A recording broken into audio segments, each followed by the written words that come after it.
Yo soy Ángela Eisenstein, profesora de Educación Física como primera formación, licenciada en Ciencias de la Educación y con un posgrado en Ciencias Sociales y Educación.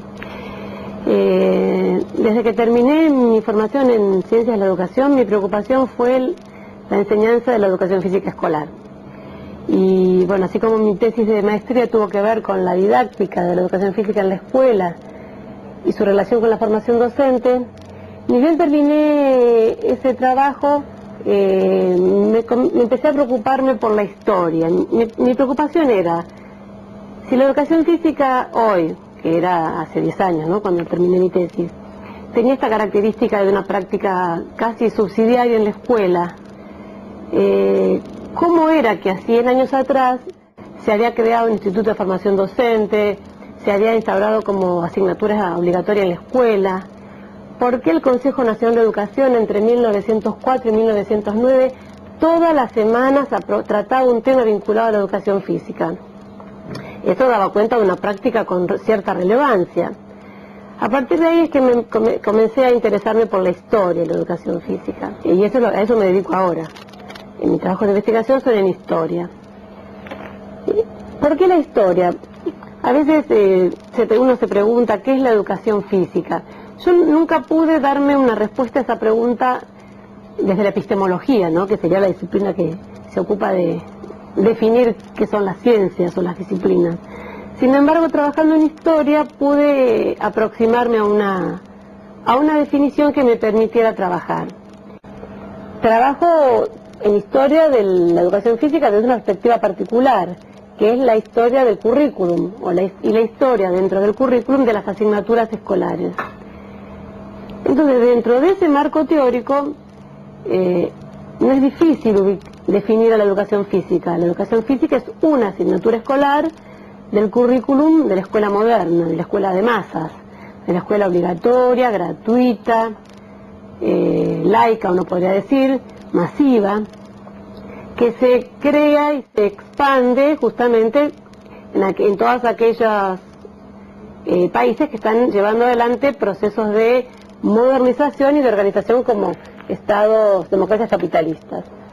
Entonces, entendiendo la educación física como asignatura escolar, a partir de esa definición pude comenzar a diferenciar algunas prácticas y campos de conocimiento a los que habitualmente denominamos educación física, y que por darle la misma denominación a campos diferentes no ayuda ni a su comprensión ni a su intervención en la práctica. ¿A qué me refiero? Nosotros habitualmente usamos el término educación física para tres cosas. Una es para la asignatura escolar. Nosotros hablamos de la educación física cuando hablamos de esta rama del saber en la escuela. No aceptamos hablar de gimnasia, no aceptamos hablar de deporte, decimos que esos son parte de una asignatura que se llama educación física.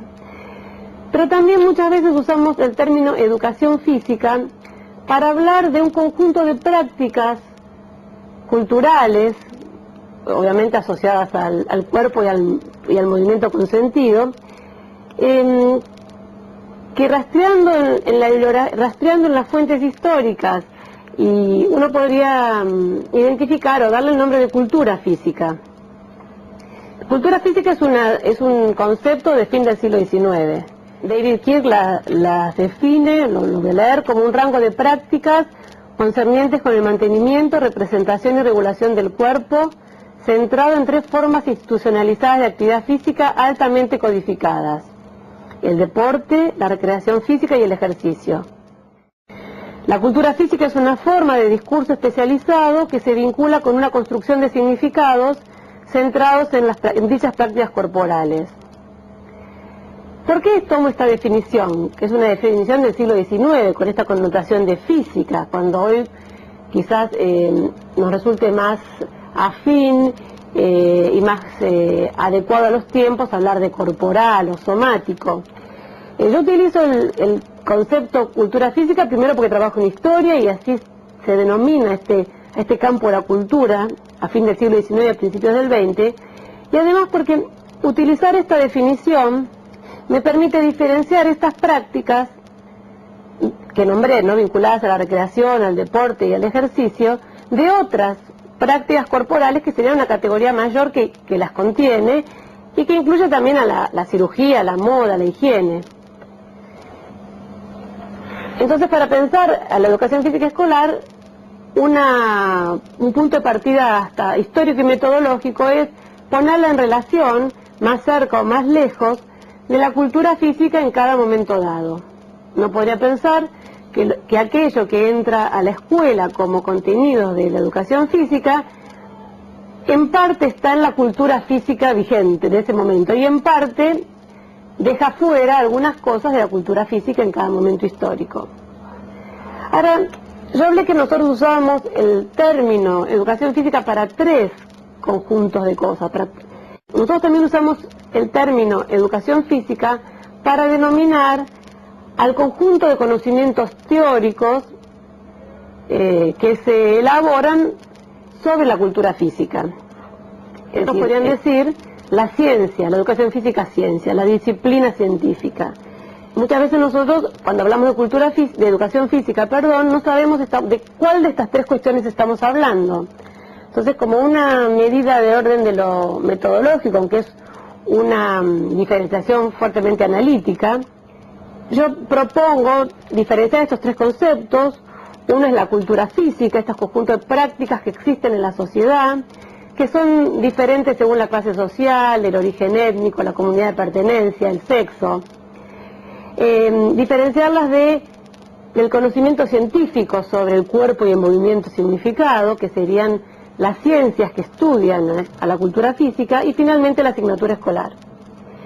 Dentro del enfoque de la historia de las asignaturas escolares, la asignatura escolar sería la resultante de una particular relación entre la cultura física y las ciencias que la analizan, teniendo como último filtro la pedagogía. Digo, la última, imaginándonos un orden de examen de las ciencias para la cultura física, la última disciplina que la examina para decir estas prácticas de la cultura física son educativas es la pedagogía. Para terminar de entender cómo funcionan estos 3 ámbitos, ¿no? El de la cultura física, el del conocimiento científico sobre la cultura y la asignatura escolar, es importante tener en cuenta el concepto de campo cultural, el concepto que utiliza Bourdieu, porque cada uno de estos ámbitos son campos culturales. Según Bourdieu, un campo se constituye, entre otras cosas, definiendo aquello que está en juego y los intereses específicos que son irreductibles a lo que se encuentra en juego en otros campos. Su estructura es un estado de la relación de fuerzas entre los agentes o las instituciones que intervienen en la lucha por tal definición y por tal distribución del capital específico que ha sido acumulado durante luchas anteriores y que orienta las estrategias posteriores. Cada uno de estos ámbitos, el ámbito de la cultura física, el del conocimiento y la asignatura escolar, el campo pedagógico, son espacios de disputa entre actores que justamente están dirimiendo. En el primer campo, ¿cuál es la cultura física legítima? Pensemos a fin del siglo XIX, a principios del XX, para el hombre argentino, para la nación en construcción. Y en el ámbito de la asignatura escolar, ¿cuál de los elementos de esa cultura física es el más educativo?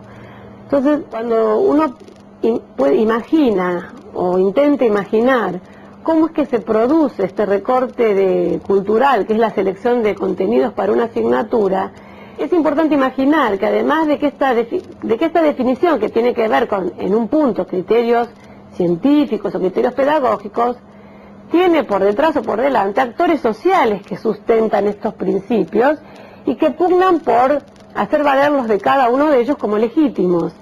Por eso es interesante esta idea de los ámbitos como campos, donde hay un objeto que se disputa y actores que disputan por definirlo, permite dar cuenta, por ejemplo, de la historicidad tanto de la cultura física como de la asignatura escolar, es decir, en cada momento histórico, en cada reforma curricular, en las distintas etapas de la historia de nuestro país, distintos actores han encontrado la coyuntura, la oportunidad para hacer que su perspectiva de su campo disciplinar sea la perspectiva legítima. Y por eso, y así se pueden entender los cambios curriculares. En las diferentes etapas históricas, si uno puede imaginarse actores, lo que se reedita es una suerte de diálogo entre el campo de la cultura, el campo del conocimiento científico y el campo pedagógico. Claro que, y pensemos básicamente en uno de estos actores, en Romero Brest, por ejemplo. Romero Brest es un que juega en los tres campos. Él es deportista, él pertenece al campo de la cultura física, entre otras cosas, porque también tiene cierta vinculación con el ejército, y estos son algunos actores del campo de la cultura física. Él es un médico, higienista, preocupado por justificar y demostrar cómo el ejercicio físico permite el desarrollo cerebral, y a su vez él es un pedagogo, dirige o es inspector técnico del Consejo Nacional de Educación, destinado a educación física entre 1904 y 1909, y crea y dirige hasta que se jubila el Instituto de Educación Física. O sea, crea la escuela y la dirige hasta que se jubila, hasta la década del 30. Entonces, él es un actor que participa de los tres campos, pero también es dable imaginarse los otros actores con los que disputa en cada uno de los campos. Tomemos a modo, por ahí de ejemplo, el primer momento, el momento fundacional de la educación física escolar, cuando a partir de algunos artículos de la Ley 1420 se prescribe por un lado que la educación debe ser intelectual, moral y física, por otro, en otro artículo, que las clases diarias en la escuela tienen que estar alternadas con intervalos de ejercicios físicos y canto, y finalmente entre los contenidos mínimos a ser impartidos figura la gimnasia. En ese primer momento, en ese segmento de tiempo que el horario escolar destina a gimnasia, o sea, a la asignatura escolar que se llamó un poco después educación física, ¿qué se enseña? ¿Qué hacen y quiénes hacen algo en ese segmento de tiempo? Pensemos que la formación de los maestros, de la formación normalista, antecede una década y un poco a la formulación, a la sanción de la Ley 1420. Y no hay todavía en nuestro país escuela de formación de profesores de la especialidad.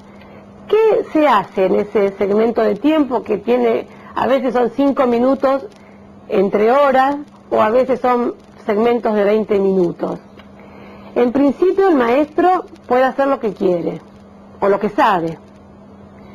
Para imaginarnos qué sabe o qué sabe hacer, hay que remitirse al campo de la cultura física. En el campo de la cultura física, ¿qué actores existen? Es decir, ¿cuál es el campo el universo del movimiento, el universo de las prácticas de la cultura física existente? En este campo están los militares, que hacen gimnasia y ejercicios militares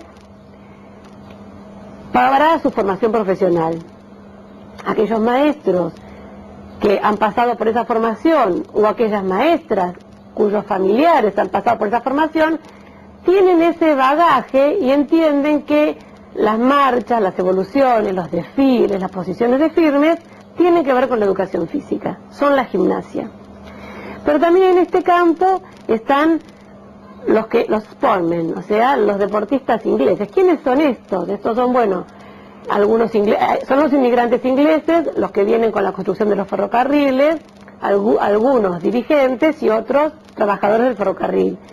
Todos estos portan alguna cultura común en la cultura física, que es el deporte, el fútbol, el cricket, el tenis, el remo. También en este grupo están los esgrimistas italianos, que trae el ejército, la Dirección de Gimnasia y Esgrima del Ejército, para formar a los soldados, a los militares. Pero estos esgrimistas, que en general pertenecen a la élite italiana que llegan a nuestro país, también tienen intención de que su práctica cultural sea una práctica no que se distribuya masivamente, pero sí que se conozca. Pero hay otros actores en este campo. Están los artistas callejeros, los artistas de circo, los acróbatas. Están los llamados sectores populares con sus juegos. Están los juegos a caballo, la sortija, está la taba, están los juegos que se practican en el campo, están las danzas. ¿Cuál de estas prácticas llegan entonces a la escuela? Inicialmente, cuando todavía no está diseñado el recorrido que construirá el discurso pedagógico, cada maestro o maestra enseña en esta educación física lo que sabe. Y lo que sabe puede ser algún juego que venga del deporte inglés, marchas, la gimnasia, si acontece que son hijos de inmigrantes alemanes, daneses o suecos, que han practicado estas prácticas de la cultura física en sus países de origen. Entonces, aquello que acontece en el rato dedicado a la educación física es sumamente heterogéneo. Esta heterogeneidad se va a ir paulatinamente perdiendo. ¿Y cómo es que se va perdiendo? Bueno, precisamente, dado ese afán educador y civilizador del Estado, se empieza a desarrollar, por un lado, la formación docente y por otro lado, estudios y discursos sobre cuáles de estas prácticas son realmente educativas para formar al hombre argentino, para contribuir al crisol de razas, para constituir la base higiénica y sana de la población. Siempre detrás de este lema que tiene la escuela en ese momento, que es que la educación es una ración de Estado para el buen gobierno de la sociedad y de los individuos, y la función de la escuela es instruir. Y dentro de la instrucción se seleccionan, o para la instrucción, algunos de los contenidos del campo de la cultura física. Las disciplinas de referencia, las que se van construyendo en el ámbito del conocimiento científico, son la anatomía, la fisiología, la psicología experimental, la filosofía positivista. Es decir, ellas son las que van desde sus marcos teóricos escudriñando la cultura física y seleccionando lo educativo de lo no educativo. Y en este proceso de selección, lo que queda afuera son las prácticas corporales de los acróbatas, de los artistas callejeros, los juegos populares, la esgrima, y quedan al interior de la escuela la gimnasia y los juegos escolares, los ejercicios militares para varones y, de algún modo, los deportes. ¿Por qué de algún modo el deporte? Cuando uno revisa los planes y programas de educación física, dentro de los contenidos de la asignatura, uno encuentra toda una lista de ejercicios que están ordenados y diseñados a partir del segmento corporal que mueven o fortalecen o estiran. Es decir, los ejercicios de la gimnasia son ejercicios artificiales diseñados específicamente para fortalecer el cuerpo. Hay otro grupo de ejercicios que se diseñan por su función orgánica o fisiológica, diríamos hoy. En esa lista de ejercicios aparecen nombrados algunos deportes. Aparece el fútbol, aparece, la pelota al cesto, aparece el tenis. Pero, ¿por qué yo digo que aparecen de alguna manera? Porque este fútbol, este tenis, no aparecen como una práctica agonística entre dos personas o grupos que juegan y luchan por ganar uno al otro. O sea, no aparece este elemento central y agonístico lúdico que tiene el deporte, sino que el fútbol, el tenis y algún otro aparecen como ejercicios. Una definición de fútbol, o dentro de una clasificación de ejercicios, el fútbol aparece como un ejercicio de sofocación con acento en los miembros inferiores. ¿Qué quería decir un ejercicio de sofocación? Es un ejercicio que estimula la función cardiorrespiratoria y que se asienta sobre los miembros inferiores. El tenis era clasificado como un ejercicio asimétrico sobre los miembros superiores. Entonces, si uno considera la manera de definirlo, está muy lejos, está mucho más cerca de la gimnasia y mucho más lejos del deporte, como un conjunto de polaridades, ¿no?, que van caracterizando la práctica. En la revista de Educación Física, que es una publicación periódica de la Escuela de Educación Física, del instituto que dirigía Romero Brest, aparece una definición de deporte que está en un artículo que publica Salustiano Lozada en 1910, y este profesor, Salustiano Lozada, trae el resultado de una encuesta que un especialista hizo en Francia, y en el cual, consultándole a especialistas en Europa, le pedía que respondan a la pregunta, ¿qué es el sport? Porque la denominación sigue siendo en inglés en esa época. Y la definición que obtiene de esa encuesta, y él pone la encuesta porque está diciendo la comunidad científica, la comunidad de la educación física, está dando esta definición, dice que el sport es el ejercicio físico realizado preferentemente al aire libre y sometido a las reglas de la higiene. Entonces, cuando yo planteo que el deporte entra de determinada manera, lo que intento decir es que el deporte entra como ejercicio. Todas las prácticas del campo de la cultura física que llegan a la educación física, en el pasaje de un contexto a otro, se transforman en ejercitaciones para el cuerpo, para fortalecer el cuerpo o para desarrollar los órganos. Tomando esta idea de que todas las prácticas de la cultura física, al entrar a la escuela, asumen la forma de ejercicio, me gustaría leer una cita del libro de Romero Brest, donde él clasifica o define, primero define y clasifica los ejercicios. Lo interesante es ver qué hay adentro, qué es todo lo que contiene esta idea de ejercicios. Se llama así ejercicios suaves aquellos que no determinan en el sujeto ni fatiga ni sofocación, como sería la marcha lenta y corta, una partida de croquet o una de billar. Ejercicios fatigosos, los que provocan fatiga muscular, como la marcha sostenida, los ejercicios gimnásticos de pesos, los trabajos agrícolas. Ejercicios sofocantes, los que producen sofocación, como la carrera, los juegos de carrera, los saltos y los sports en general. Otra práctica que también es transformada en ejercicios son los juegos. Los juegos también son clasificados según la parte del cuerpo sobre la que predomine el movimiento o según el efecto que producen. En una clasificación de los juegos tomada de un plan de estudios de 1902 aparece juegos en que predomina la carrera, diferenciados para varones y para mujeres. Para varones, el fútbol, el rescate, la mancha, tomar prisioneros, el fusilado, la bandera, la guerra, el cricket. Para las mujeres, el rescate, la mancha, el fusilado, el aro. Juegos mixtos. Mixtos son con intervención de los brazos. Para varones, pelota sueca, pelota cancha, pelota al cesto, pelota voladora. Para las mujeres, pelota sueca, lawn tenis, croquet y volante. Todos son juegos y todos están elegidos y ordenados sucesivamente en la clase, respetando las curvas fisiológicas del esfuerzo.